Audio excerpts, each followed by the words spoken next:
Hello दोस्तों, welcome to main point study. So आज हम करने वाले हैं previous year question outcomes of democracy के। ठीक है, चैप्टर नंबर 7 है हमारी क्लास 10th की सिविक्स का। और ये वाला चैप्टर है ना, बहुत ज़्यादा इंपॉर्टेंट है कि इसके आप प्रीवियस ईयर क्वेश्चन करो, क्योंकि सबसे ज़्यादा बच्चों को दिक्कत इसी चैप्टर में आती है कि इसमें से क्वेश्चन किस वे में बनेंगे। ठीक है, और मैं आपको बता दूं, जो और वाले क्वेश्चन है वो भी मैंने लिखे हैं, नहीं तो मैं सारे के सारे लिख देता 2015, 16, 17 में आया है। बट मैंने जानबूझ के और वाले क्वेश्चन भी लिखे हुए हैं ताकि आपको ये पता चल जाए कि इस चैप्टर में से किस किस टाइप के क्वेश्चन बन सकते हैं। क्वेश्चन सेम ही है, ठीक है, बट लैंग्वेज थोड़ी सी अलग है, क्योंकि ये फिलोसफिकल चैप्टर है तो बच्चों को थोड़ी प्रॉब्लम आती है, इसलिए मैंने और वाले क्वेश्चन भी लिखे हुए हैं। और ये ही जो आपके प्रीवियस ईयर क्वेश्चन होते हैं, यही चैप्टर के मोस्ट इंपॉर्टेंट क्वेश्चन होते हैं, क्योंकि क्वेश्चन रिपीट होते हैं, घूम फिर के यही क्वेश्चन आने वाले हैं आपके एग्जाम में। ठीक है, तो ये वीडियो बिल्कुल भी स्किप करके नहीं देखनी, क्योंकि कोई फायदा नहीं होगा। ओके, तो हम क्वेश्चन नंबर 1 से स्टार्ट करते हैं। क्वेश्चन नंबर 1 है आपका कि democratic system is better than any other form of government support. Example देना, आपको बताना कि कैसे अच्छी है डेमोक्रेटिक गवर्नमेंट दूसरे सिस्टम से। और साथ में ये भी लिखा हुआ है कि why do we feel that the democracy is better form of government, इसमें भी better form of government. And जो लास्ट है वो है कि democracy is more effective than other alternative. Simply बात है, चारों के चारों क्वेश्चन में आपसे यही पूछा गया है कि जो डेमोक्रेसी है वो कैसी अच्छी है बाकी अदर फॉर्म ऑफ गवर्नमेंट से। तो ये रहा जी इसका answer, democracy is better form of government because ये इक्वालिटी प्रमोट करता है, ये लोगों की डिग्निटी का ख्याल रखता है। ठीक है, डिसीजन मेकिंग जो क्वालिटी होती है वो अच्छी होती है, मतलब जो डिसीजन लिया जाता है वो बहुत ही बेस्ट होता है, क्योंकि सबसे पूछ कर लिया जाता है डेमोक्रेसी में। नेक्स्ट है कि इसमें जो कॉन्फ्लिक्ट होते हैं वो अच्छे से रिजॉल्व हो जाते हैं, एक मेथड प्रोवाइड करता है डेमोक्रेसी। और नेक्स्ट है कि it allows rooms to correct its own mistake, यानी अगर खुद से डेमोक्रेसी, मतलब आपसे कोई गलती हो गई, आपने एक बंदे को वोट दे दिया, 5 साल बाद सुधार लेना, किसी और को वोट दे देना, तो है ना, करेक्ट इट्स ओन मिस्टेक। तो ये हो गया आपका क्वेश्चन नंबर 1। ये 2019 में, अभी पिछले साल ही आया हुआ था बोर्ड के एग्जाम में, तो ये क्वेश्चन तो बहुत अच्छे से आप कर लेना। ठीक है, नेक्स्ट क्वेश्चन की बात करते हैं। नेक्स्ट क्वेश्चन है आपका कि most destructive feature of the democracy is that it's examination never get over, support this statement with appropriate argument. इसका मतलब है कि ना, डेमोक्रेसी का जो एग्जामिनेशन है वो कभी ख़त्म नहीं होता। लोगों की एक्सपेक्टेशन डेमोक्रेसी से बहुत ज़्यादा है, ठीक है, इसकी वजह से इसका एग्जामिनेशन ख़त्म नहीं होता। इसके बारे में बताओ कुछ।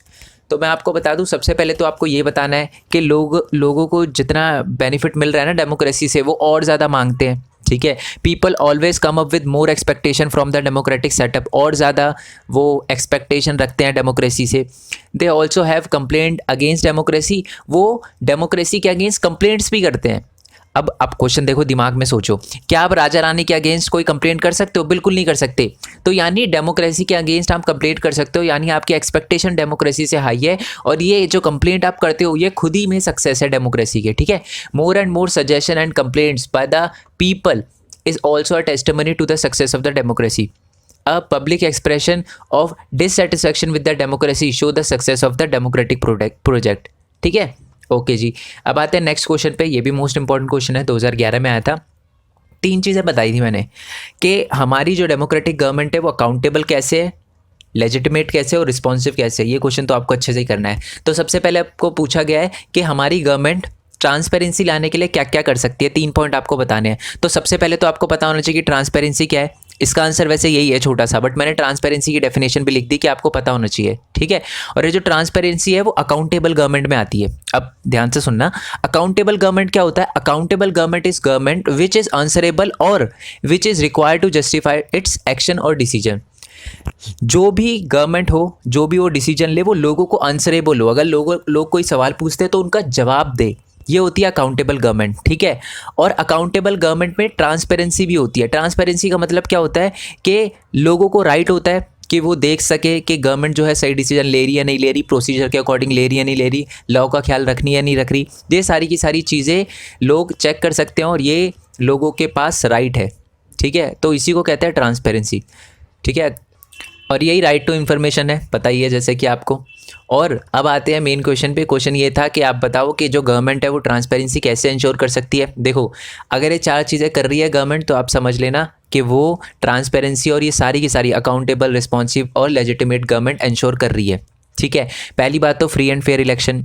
दूसरी बात है पब्लिक ओपिनियन, पब्लिक डिबेट वगैरह और मेजर पॉलिसी लेजिस्लेशन, मतलब पब्लिक डिबेट हो, ओपन डिबेट हो। ठीक है, हर चीज़ पे बात करी जाए। राजा रानी बात नहीं करते ना, वो जो बोलते हैं वो हो जाता है सिंपल, बट डेमोक्रेसी में बात वगैरह की जाती है। नेक्स्ट पॉइंट है citizen right to be informed about the government policy. लोगों का राइट है गवर्नमेंट पॉलिसी के बारे में जानना कि वो क्या है, क्या नहीं है, गलत है क्या और क्या उसमें सही है, ठीक है। और नेक्स्ट है आपका गवर्नमेंट फ्री फ्रॉम करप्शन। जो गवर्नमेंट है वो फ्री फ्रॉम करप्शन। अब राजा रानी वाले सिस्टम में तो बहुत ज़्यादा करप्शन होता है, बट जिस सिस्टम में इतना ज़्यादा करप्शन ना हो वो हम कह सकते हैं कि डेमोक्रेसी हो। ऐसा नहीं कि डेमोक्रेसी में करप्शन नहीं होता, बट डेमोक्रेसी में करप्शन देखा जाए तो दूसरे के कंपैरेटिवली कम होता है और करप्शन को रोका जाने का कोई सिस्टम बनाया जाता है डेमोक्रेसी में, बट ऐसा नहीं बनाया जाता राजा रानी वाले सिस्टम में। राजा रानी वाले सिस्टम में तो बल्कि वो मानते ही नहीं है कि करप्शन हो रहा है, समझ रहे हो। तो आई होप ये वाला आपको समझ आ गया हो। तो मेन आंसर ये है, बट मैंने आपको ट्रांसपेरेंसी की डेफिनेशन भी लिख दी। क्यों लिख दी? क्योंकि नेक्स्ट क्वेश्चन जो है 2014-15 में डेमोक्रेसी के अंदर ट्रांसपेरेंसी क्या होती है उसके बारे में क्वेश्चन आ रखा है, यानी आपको सिंपल ट्रांसपेरेंसी की डेफिनेशन बतानी है। Transparency mean that every individual belonging to a particular democratic country has the right to examine और instigate that whether the law, plan, action, policy or decision taken by the government are correct or not। ठीक है, the decision was taken through a correct procedure और not. सही procedure से लिया गया नहीं लिया गया। राइट टू इन्फॉर्मेशन भी इसी में आता है। आपको राइट टू इन्फॉर्मेशन पूछा जाए, ट्रांसपेरेंसी बात एक ही है। राइट टू इन्फॉर्मेशन भी पता है ना आपको क्या है? क्या ना, गवर्नमेंट ने एक लॉ बनाया है, ठीक है, जिससे आप कुछ भी किसी भी चीज़ के बारे में जान सकते हो। थोड़ा सा डिफेंस वगैरह के बारे में नहीं जान सकते, बट बाकी आप किसी भी चीज़ के बारे में जान सकते हो, क्योंकि वो थोड़ा ज़्यादा सिक्योरिटी में आ जाता है, डिफेंस वगैरह। नेक्स्ट है आपका कि what are the difference between democracy and dictatorship. ठीक है, 2012 में आया हुआ क्वेश्चन है। ये मैंने ना इस फॉर्म में लिखा है, बट आपसे रिक्वेस्ट रहेगी कि टेबुलर फॉर्म में लिखना। देखो, आंसर को एग्जाम में कैसे पोर्ट्रे करना है, कैसे लिखना है, कैसे फ्रेम करना है, ये ज़्यादा इंपॉर्टेंट है। ठीक है, मैं आपको बता दूं, बच्चों को लगता है कि हमें सारे आंसर आते हैं और हम सारे आंसर करके आए हैं तो हमारे फुल मार्क्स आएंगे, बट ऐसा नहीं हो पाता। क्यों? क्योंकि वो जो आंसर होता है वो उसको अच्छे से फ्रेम नहीं कर पाते। तो इसके लिए ना डिस्क्रिप्शन में और आई बटन में एक वीडियो दे रखी है, how to frame answer in board exam. वो वीडियो ज़रूर जाकर देख कर आना, क्योंकि 5-10 मार्क्स आपके एक्स्ट्रा ऐसे ही बढ़ जाएंगे अगर आपकी प्रेजेंटेशन थोड़ी बढ़िया होगी तो। क्योंकि अल्टीमेटली टीचर एक ह्यूमन है, आप जितने अच्छे से आंसर अपना शो कर पाओगे उतने अच्छे टीचर मार्क्स देगी। ठीक है, तो इसीलिए बहुत इंपॉर्टेंट है कि आप ये समझो कि आंसर को कैसे फ्रेम करना है। बहुत सारे बच्चों की हेल्प हुई है, तो आप भी जाकर देख सकते हो वीडियो। तो अब इसमें आता है, देखो, आपको पहले तो टेबुलर फॉर्म में लिखना है। आप ये लिख सकते हो कि जो हमारी डिक्टेटरशिप होती है उसमें फास्ट डिसीजन होता है, डेमोक्रेसी में थोड़ा स्लो डिसीजन होता है। जो डेमोक्रेसी होती है they care about public opinions, ठीक है, पब्लिक ओपिनियंस की वो केयर करती हैं। बट अगर हम बात करें डिक्टेटरशिप में, they didn't care about public opinion. ठीक है, यहाँ पर जो भी होता है decision based on deliberation and negotiation, मतलब बात करके, ठीक है, किसी मुद्दे पे पहुँचा जाता है। But dictatorship do not based upon deliberation and negotiation. ठीक है, और लास्ट पॉइंट आप ये लिख सकते हो कि there is a transparency in democracy, और डिक्टेटरशिप में आप लिख सकते हो there is no transparency in democracy. ठीक है, नेक्स्ट क्वेश्चन है आपका कि the ideal government would not keep itself away from corruption but it also make to fight corruption and black money at the top priority। देखो, इसका मतलब है कि बढ़िया गवर्नमेंट वो नहीं होती जो अपने आप को करप्शन से दूर रखे। अच्छी गवर्नमेंट वो होती है, एक आइडियल गवर्नमेंट वो होती है जो करप्शन के और ब्लैक मनी के खिलाफ लड़े और वो इनकी टॉप प्रायोरिटी हो। ठीक है, तो यही लिखा हुआ है इसका answer. Can ideal government is always transparent. एक आइडियल गवर्नमेंट हमेशा ट्रांसपेरेंट होती है। वो क्या कर रही है, कितना फंड किसको दे रही है, वो पहले से ही तय किया जाता है। ठीक है, और लोगों को बताया जाता है। Its decision are based on the norm and procedure. बिल्कुल नॉर्म और प्रोसीजर के बेस पे होता है। ऐसा नहीं कि दिन दहाड़े या रात, मतलब सबसे छुपा के कुछ नहीं किया जाता। The citizen have the right and the mean to examine the process of decision making. लोगों को राइट है कि वो जान पाए कि क्या हो रहा है क्या नहीं हो रहा। ठीक है, तो ये तो पहला पॉइंट हो गया। तो इससे हमें क्या पता चलता है कि जो डेमोक्रेसी है वो करप्शन के खिलाफ लड़ती है, ब्लैक मनी के खिलाफ लड़ती है, क्योंकि यहाँ ट्रांसपेरेंसी होती है। ट्रांसपेरेंसी यानी जब कुछ सब कुछ खुला है लोगों के लिए, तो फिर बंदे भी डरेंगे कि यार करप्शन करेंगे तो पकड़े जाएंगे। ठीक है, नेक्स्ट पॉइंट है कि corruption and the black money are closely link to each other. आपको पता ही है कि करप्शन और ब्लैक मनी दोनों से ही एक दूसरे से बहुत ज़्यादा मिलते जुलते हैं। करप्शन हो रहा है, करप्शन होगा तो वो जो पैसा है जो करप्ट ऑफिसर ने लिया होगा तो वो वाइट तो होगा नहीं। वाइट से मेरे कहने का मतलब रियल मनी तो होगा नहीं। रियल मनी से मेरे कहने का मतलब है उस पर टैक्स तो कटा होगा नहीं है, ऐसा कुछ तो नहीं होगा, तो वो ब्लैक मनी ही कहलाता है। तो ये दोनों, जितना ज़्यादा करप्शन होगा उतना ब्लैक मनी बढ़ेगा। ठीक है, और ऐसा तभी होता है जब जो गवर्नमेंट है वो टटोलती नहीं है। ग्रोप्स का मतलब होता है टटोलती वगैरह नहीं है। ठीक है, तो टटोलना चाहिए, ये चीज़ें देखनी चाहिए एक गवर्नमेंट को। और ये गवर्नमेंट कब देख पाएगी, जब वो गवर्नमेंट रिस्पॉन्सिबल हो गई। और हमको पता है डेमोक्रेसी की जो गवर्नमेंट होती है वो रिस्पॉन्सिबल होती है और इन सारे के सारे इशू को प्रायोरिटी देती है और जो भी ऐसा करता है उनको पनिश करती है। ठीक है, नेक्स्ट पॉइंट है the government should give emphasis on building the character of its people. जो गवर्नमेंट है उसको अपने लोगों को मोरली बताना चाहिए कि यार ये गलत है ये सही है। ठीक है, अगर कोई कंट्री ऐसी हो जहाँ पर लोगों को पता हो कि यार अगर हम रेड लाइट तोड़ रहे हैं, ट्रैफिक लाइट तोड़ रहे हैं और हमारे से गलती हुई है और हमें फ़ाइन देना है, ठीक है, तो कभी भी कोई ऑफिसर उनसे ज़्यादा ब्राइब नहीं ले पाएगा। आपको पता है कि आप पुलिस स्टेशन में जा रहे हो, पुलिस स्टेशन अगर आपसे ऑफिसर घूस लेता है और अगर आप कोई गलत काम कर रहे हो, ठीक है, बट आप अपने आप को सरेंडर कर दो उसको घूस देने की जगह, तो वो ज़्यादा अच्छा है। ठीक है, तो जो गवर्नमेंट होती है वो भी लोगों का करैक्टर बिल्ड करती है ताकि करप्शन ही ना हो, करप्शन का कोई सवाल ही ना हो। करप्शन हम ही बढ़ाते हैं क्योंकि कभी ना कभी जो होता है ना, हम ही खुद प्रमोट करते हैं करप्शन को। हम भी 100 200 500 रुपये देकर चीज़ें निपटाने की कोशिश करते हैं, तो वो नहीं करना चाहिए। तो जो रिस्पॉन्सिव गवर्नमेंट होगी, लेजिटिमेट गवर्नमेंट होगी, वही अपने लोगों को बात बता पाएगी। ऐसी राजा तो नहीं बोलेगा ना, जब राजा खुद करप्ट है तो लोगों को क्या बताएगा, है ना। नेक्स्ट पॉइंट है, एक कोट याद आता है मेरे को गौतम बुद्धा का। इससे गौतम बुद्धा ने एक बार एक बात बोली थी कि मैं दूसरों को वो काम करने के लिए बिल्कुल राय नहीं देता जो मैं खुद नहीं करता। ठीक है, तो वही राजा के केस में, राजा जब खुद नहीं कर रहा करप्शन, मतलब करप्शन फ्री सोसाइटी खुद बना नहीं रहा, खुद कर रहा है जब वो करप्शन, तो वो दूसरे को क्या बताएगा। ठीक है, नेक्स्ट पॉइंट है the role of democratic government in reducing the economic disparity. जब मैंने चैप्टर पढ़ाया था ना, तो देखो मैंने आपको बताया था कि इकोनॉमिक डिस्पैरिटी, सोशल और कल्चरल डिवीजन, इससे क्वेश्चन पक्का आता है। ठीक है, और सोशल डाइवर्सिटी वाला वो वाला, ठीक है, डिग्निटी वाला। ओके, तो ये भी यही वाला क्वेश्चन है, 2012 2011 और 13 में आया हुआ क्वेश्चन है ये। ठीक है, democracy do not appear successful in the reducing economic inequality, उसके बारे में बताना है। तो देखो, अगर हम ग्रोथ की बात करते हैं ना, तो सही में डिक्टेटरशिप जो है वो हमारी जो डेमोक्रेसी है उससे थोड़ा ऊपर है in compare to like economic growth. अगर हम as we talk about economic growth, अगर हम इकोनॉमिक ग्रोथ की बात करें तो जो हमारी डेमोक्रेसी है वो थोड़ा सा पीछे है डिक्टेटरशिप से। ठीक है, बट बहुत सारे और भी फैक्टर हमें देखने चाहिए, जैसे कि साइज़ क्या है पॉपुलेशन का, ग्लोबल सिचुएशन क्या है, कोऑपरेशन फ्रॉम अदर कंट्री क्या है, इकोनॉमिक पॉलिसी उस कंट्री ने क्या अडॉप्ट कर रखी है। ठीक है, अभी मैंने बोला कि जो डिक्टेटरशिप की जो ग्रोथ होती है वो थोड़ी सी ज़्यादा होती है। ठीक है, but the difference in the rate of economic development between the less developed country and the dictatorship and democracy is negligible, बहुत ही कम है, बहुत ही कम। मतलब अगर जो डेवलपमेंट है डेमोक्रेसी का वो 5% है तो 5.1% है डिक्टेटरशिप का, तो बहुत ही कम है। ठीक है, बट हम ज़्यादातर डेमोक्रेसी को ही सपोर्ट करते हैं, डेमोक्रेसी को ही फेवर करते हैं इस मामले में भी। क्यों? क्योंकि डेमोक्रेसी में और भी अलग अलग फ़ायदे हमें देखने के लिए मिलते हैं, जैसे कि डेमोक्रेसी के अंदर गवर्नमेंट अकाउंटेबल होती है, ट्रांसपेरेंसी होती है, रिस्पॉन्सिबल होती है, लेजिटिमेट गवर्नमेंट होती है और वो लोगों की बातें सुनती है, लोगों की चीज़ों को सुनती है और लोगों की प्रॉब्लम को सॉल्व करने का ट्राई करती है। बट राजा रानी वाले और डिक्टेटरशिप में ऐसा नहीं होता।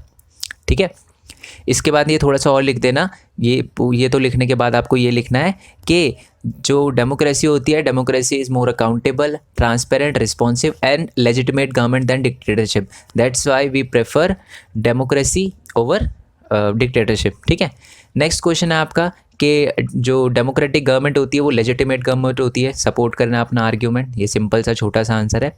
तो पहली बात तो लेजिटिमेट गवर्नमेंट का मतलब क्या होता है, जो खुद की लोगों की चुनी हुई गवर्नमेंट हो। ठीक है, देखो चाहे हम अपने लीडरों से कितना भी परेशान हो, ठीक है, हमें पता है कि लीडर करप्ट है, बट हमने ही तो चुना उसे, सुधार लेंगे नेक्स्ट टाइम गलती।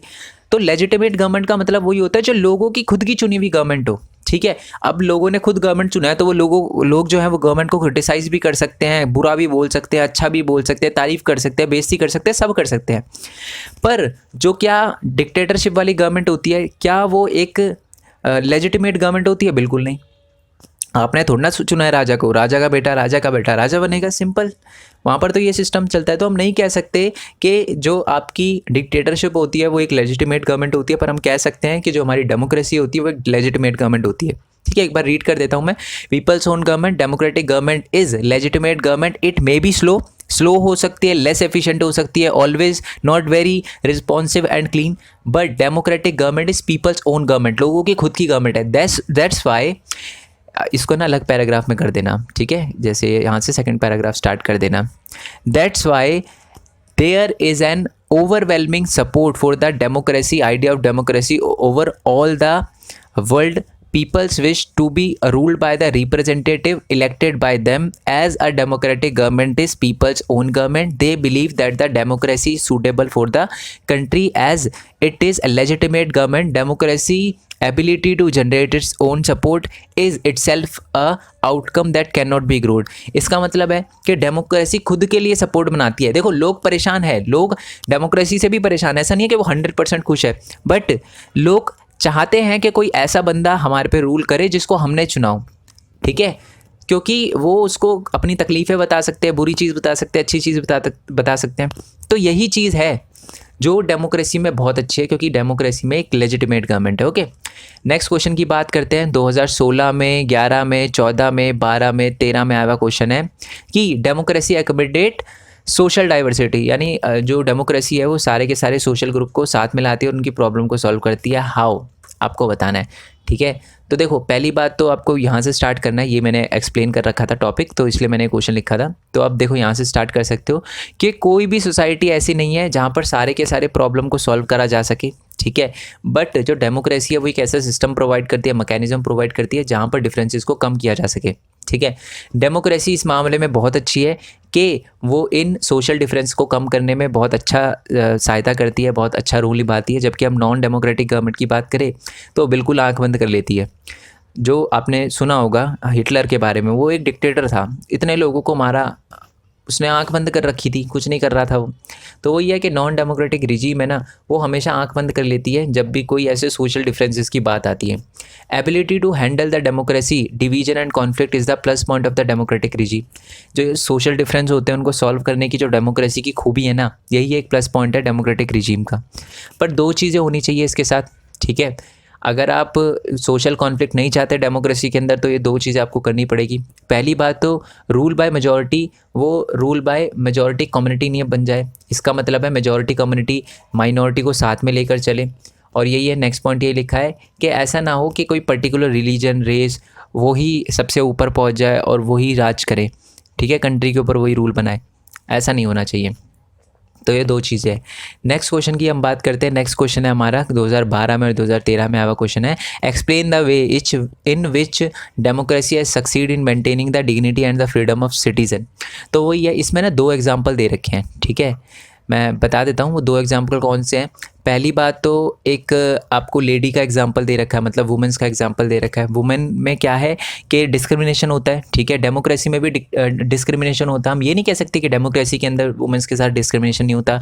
आज भी जो वुमेन है उनको कम पैसे दिए जाते हैं जॉब वगैरह के लिए, ठीक है, पर डेमोक्रेसी इसके खिलाफ आवाज़ उठा रही है। ये एक क्या कह सकते हो आप, एक ऑफेंस है। अगर आप डिस्क्रिमिनेशन करते हो on the basis of gender तो डेमोक्रेसी के अंदर ये एक क्राइम है, ठीक है। तो हम कह सकते हैं कि डेमोक्रेसी इसके खिलाफ है, ठीक है। और साथ ही में अगर हम दलित वगैरह का केस देखें तो आपको पता है कि थोड़ा डिस्क्रिमिनेशन होता है, ठीक है, दलितों के साथ कि उनकी कास्ट ये है वो है, आपको पता ही है इंडिया में थोड़ा ज़्यादा है।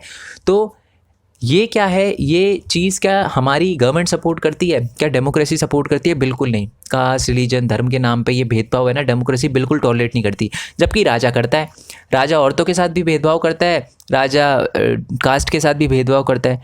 पर कम से कम ऐसा हम ये नहीं कह रहे कि डेमोक्रेसी के अंदर होता ही नहीं, डेमोक्रेसी के अंदर होता है, बट डेमोक्रेसी के अंदर गवर्नमेंट सपोर्ट नहीं करती। बट अगर हम नॉन डेमोक्रेटिक गवर्नमेंट में जाए, जैसे कि डिक्टेटरशिप में जाए, राजा रानी वाले रूल में जाए, तो जो राजा है वो खुद प्रमोट करता है कि हाँ जी भेदभाव करो आप, ऊंची कास्ट, जो राजा की कास्ट होगी वो चाहेगा कि जो लोग हैं वो भी उसी कास्ट के फेवर करें और जो दूसरी कास्ट के लोग हैं उनको दबाएं। तो ये सारी की सारी चीज़ें हैं, ठीक है।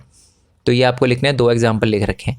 नेक्स्ट क्वेश्चन है कि जो democracy is seen to be a good principle but felt not so good in practice, justify the statement. बहुत इंपॉर्टेंट क्वेश्चन है, बहुत ज़्यादा इंपॉर्टेंट क्वेश्चन है। बेशक ये एक बार आया हुआ है बट मेरे को थोड़ी सी लग रहा है कि यार इस बार भी आने के चांस है।